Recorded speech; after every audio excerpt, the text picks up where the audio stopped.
Taurine impacts many health-related areas, and that's what we'll see here, including promoting mitochondrial health, improving glucose homeostasis, increasing muscle endurance, and many others on the list. Now, the assumption is that an increase in dietary taurine will increase plasma levels of taurine, but is that true? So the good news is that plasma taurine levels can be tracked, which means they can be potentially optimized. And in this video, we'll cover what's my data, as I now have 13 tests for plasma levels of taurine. And to track taurine, I've been using at-home metabolomics using Iolo's kit, which besides taurine includes data from more than 600 other metabolites. And if you want to use this kit to track taurine and the others, discount link in the video's description. All right, so what's my data? That's what we'll see here. And in 2023, over 5 tests, average taurine levels, plasma taurine levels, were 0.113 millimolar, which is equivalent to 113 micromolar. And we'll see why the micromolar data is important in a minute, or the conversion from millimolar to micromolar is important in a minute, as I'll show age-related data that's plotted in micromolar. All right, so 2023 data, 113 micromolar. What about in 2024?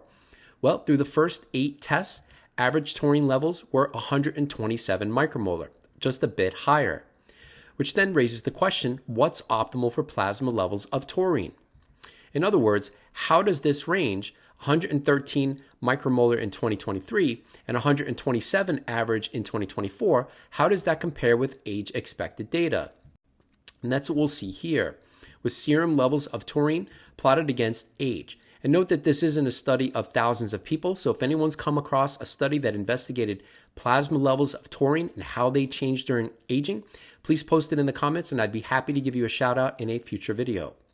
So from this relatively small study, we can see that plasma taurine levels decline during aging, at least up until 60 years old. Now, if we plot my data based on chronological age and extrapolate based on the trend line, we'd expect to see an average plasma taurine of around 80 micromolar. But the 113 to 127 micromolar would put me somewhere around 20 years younger based on plasma levels of taurine. So in terms of what's optimal, at the very least, I'd say avoiding taurine's age-related decline. So at least for 1 year, 2024 versus 2023, so far so good. And this isn't just a 2-year experiment. I plan on tracking plasma levels of taurine indefinitely. So we'll see how or if I'm able to resist the age-related decline for taurine going forward in many videos to come. So, but note that there is a higher level of plasma levels of taurine.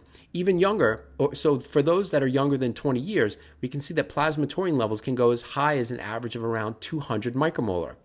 So should I go higher? And then the obvious question would be, should I supplement to increase plasma taurine? As I think that's the most common way that people expect to increase plasma levels of taurine.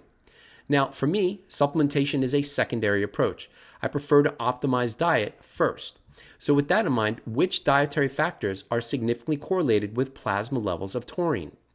So to address that, what's the approach? And apologies for those who are familiar with the channel. You've seen this approach many times. For those who are new, welcome. So in terms of the approach, since 2015, I've been tracking all of my food with a food scale. I almost never eat out. Almost everything is tracked with the food scale. And then I take that data and I enter it into a diet tracking app. In this case, it's Chronometer, but any diet tracking app these days should be good enough. And then I take the Chronometer data and I manually enter it into a spreadsheet, including foods, macro and micronutrients for a given day. So then, each blood test has a corresponding average dietary intake. So in other words, if there's a 50-day period in between blood tests, the average dietary intake for those 50 days then lines up with the latter blood test. And even if I just have 2 blood tests, I can compare one dietary period versus another to see what may have caused changes for the second test. But note that 2 tests isn't enough data to make meaningful conclusions. So then with 3 tests, I can look at correlations. And granted, there's a lot of noise in 3 tests in looking at correlations. So as I accumulate more tests and more tracked dietary data, there should be less noise and more signal to identify what may impact what in terms of diet or supplements, etc. So once I've got the tracked diet with biomarkers, I calculate correlations between the two. So following test number 13, I then looked at 86 comparisons for plasma levels of taurine, again, tracked with Iolo's metabolomic kit, with foods, macro, and micronutrients. And on that list, protein intake wasn't significantly correlated with plasma levels of taurine. In fact, only one had a p-value less than 0.05 as the significance threshold, and that was fructose intake, where a relatively higher fructose intake over those 13 tests is significantly correlated with a lower level of plasma taurine, which is what we'll see here. So on the y-axis, we've got plasma levels of taurine plotted against the average daily fructose intake that corresponds to each blood test. So each dot is a blood test. And then we can see that significant inverse correlation for fructose intake. And note that this is almost exclusively from whole foods.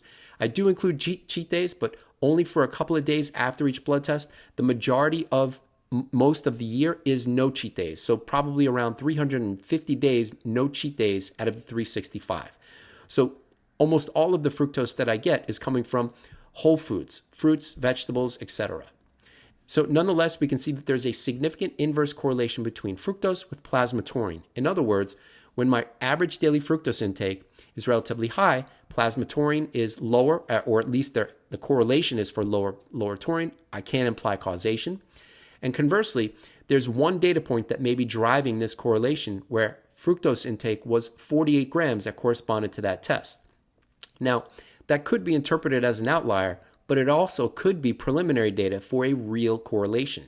And the only way to find out is to have average daily fructose intakes that are in the 50 to 55 gram range, which you can see are currently empty. No data points with fructose intakes at that level. So in future tests, I'm planning on aiming for 50 to 55 grams to basically fill in the plot and see if this correlation stays where it is or weakens. Now, to follow the correlation, I should aim for that 50 to 55 gram range with the goal of keeping plasma taurine relatively high and resisting an age-related change.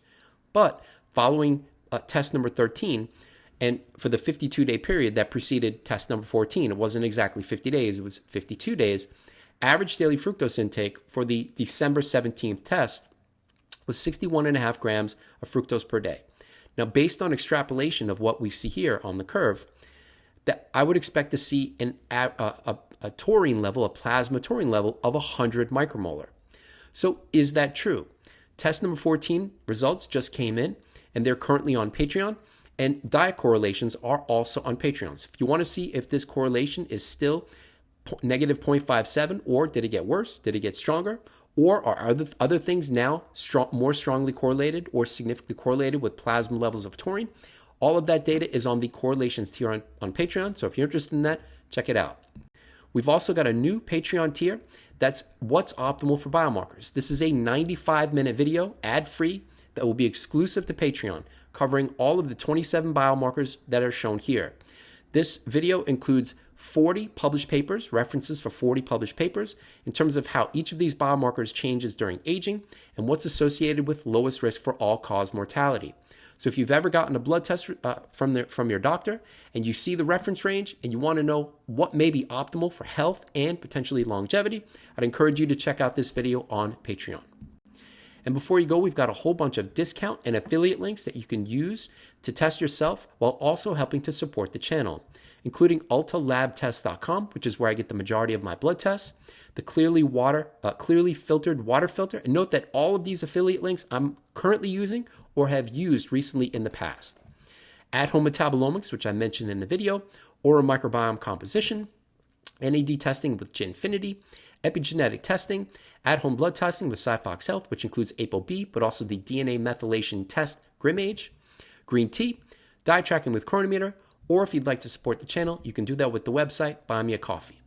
We've also got merch, so if you're interested in wearing the ConquerAging or Diet Trying brand, as I've got on here, that link and all of the other links will be in the video's description.